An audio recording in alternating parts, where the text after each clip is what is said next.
Welcome back, Rebel Writers. This week we're going to look at how to write a personal narrative.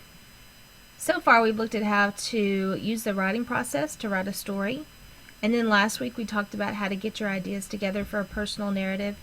But this week we're actually going to write one, so we need to look at the structure of it, including how to add in your controlling idea or your theme, which is going to tie it all together. It calls a narrative a story in the beginning, right up here, but it's more like a personal story, a story about something that happened in your life or a moment. These stories about your moments should have some truth or insight, which is known as the controlling idea or theme, as you're more familiar with it in your reading class. The first thing we're going to look at is the introduction. In the introduction, you'll have three parts. The first part is your hook. That's kind of a catchy statement at the beginning to catch the reader's attention. You might use a relevant quotation, which is a quotation maybe that somebody famous said or that somebody in your life said all the time that's really intelligent sounding, or a question or a fact, or maybe even some sort of definition.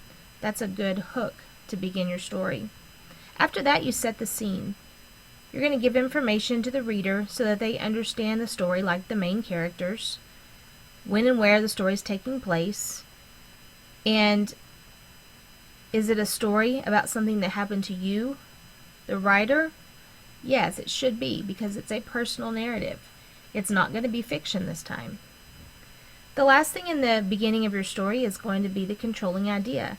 You're going to mention this truth or insight about your story in some way so that it begins to give your story a direction or a control.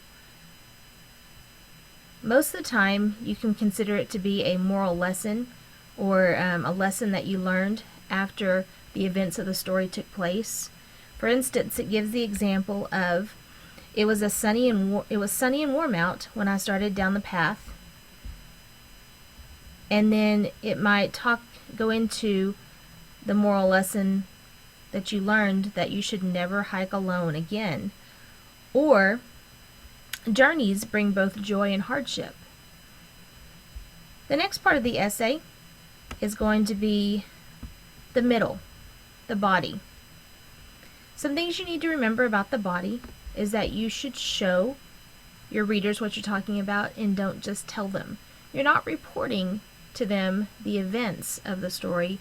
You're actually showing them what happened by allowing them to be a part of the story. Instead of just saying, I was scared, you might say, my heart jumped as the dark shape of the brown grizzly lurched toward me out of the woods. Notice how that creates a picture in your reader's mind. It gives them the feeling that they might be scared too in that same situation. So you always want to show your readers and not just tell them. The second thing you want to include is some supporting evidence. Personal narratives will contain evidence that supports your thesis. So if you're going to talk about, and we're going to scoot back up to the beginning, if you're going to talk about journeys bringing both joy and hardship, you're going to support that throughout your story. The journey that you take is going to bring both joy or happiness, but also hardships. And so you can eventually demonstrate that lesson that's being learned. In the body paragraph, you'll also show a passage of time. What helps to show this passage of time is that you use what's called transition words clearly to indicate the events that happened in the time order that they happened in. For instance, transition words are down here at the bottom, like next, finally, during, after, when, and later. For instance, you might say, first, it was a beautiful day and we went camping, but then it got dark and that's where my fear began. After that, after we all went to sleep, I started to hear noises, and so you kind of narrate the events as they happened in your story. The last thing that the body paragraph contains is the transitions, which we just talked about with the passage of time, but there are other transitions and there are other reasons to transition in your story. A transition is just showing a change in your story, and it helps the readers connect the ideas a little bit better. Sometimes when a story jumps around, it confuses the readers, and so you transition between one idea by using words that show that time passed, or circumstances changed, or there's a switch in ideas, or even a switch in settings that happened. It says, for example, the end of one paragraph might be, I turned and ran, hoping the bear had noticed me, and the start of the next might be, there are many strategies for surviving an encounter with a bear. Turn and run is not one of them. The repetition of the word connects the paragraphs. What does the change in the verb tense indicate? And so we've got this, they hadn't noticed me, which we talked about verb tenses last week. That would be more past tense. But we have the present tense of are and is to show that that's the current thinking of the narrator. So there's an intentional verb tense change, even though usually we don't change verb tenses in a story. The final thing we're going to look at is the conclusion. Now the conclusion is actually going to contain what's called the controlling idea, and I'm going to go ahead and retype right here and call it the controlling idea so you'll remember.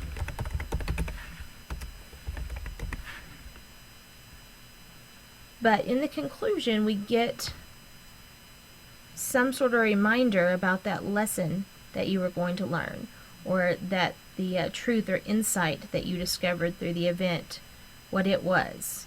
So you're going to close the action of the event, but you need to think about the event and why exactly it was important. What lesson did you learn? How has what happened to you affected your life now? Now this week as we write,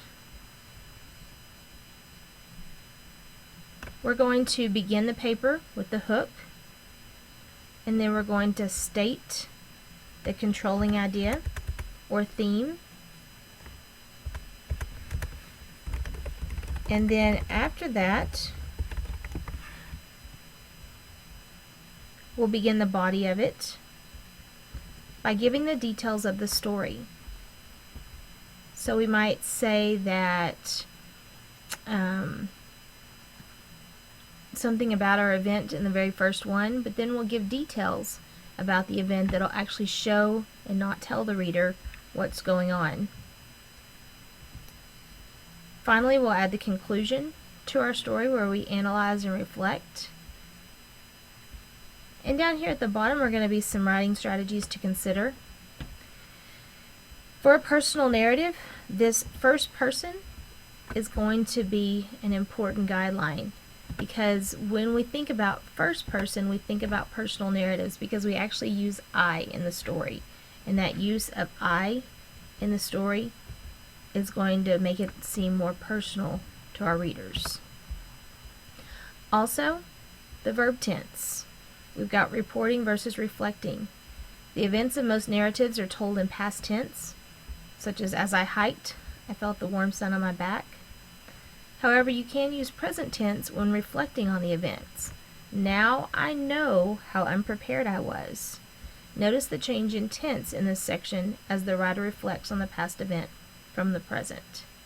So that would be down here in the conclusion where you actually change the different tense to signify that now you're thinking about what happened and you can see that lesson that you learned.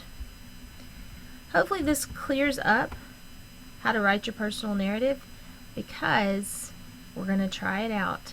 Remember though, practice makes perfect. It may not be perfect this first time, but it'll give us something to work with. Be thinking about what event you're going to use, and be thinking about what lesson you might have learned from that event. See you next time.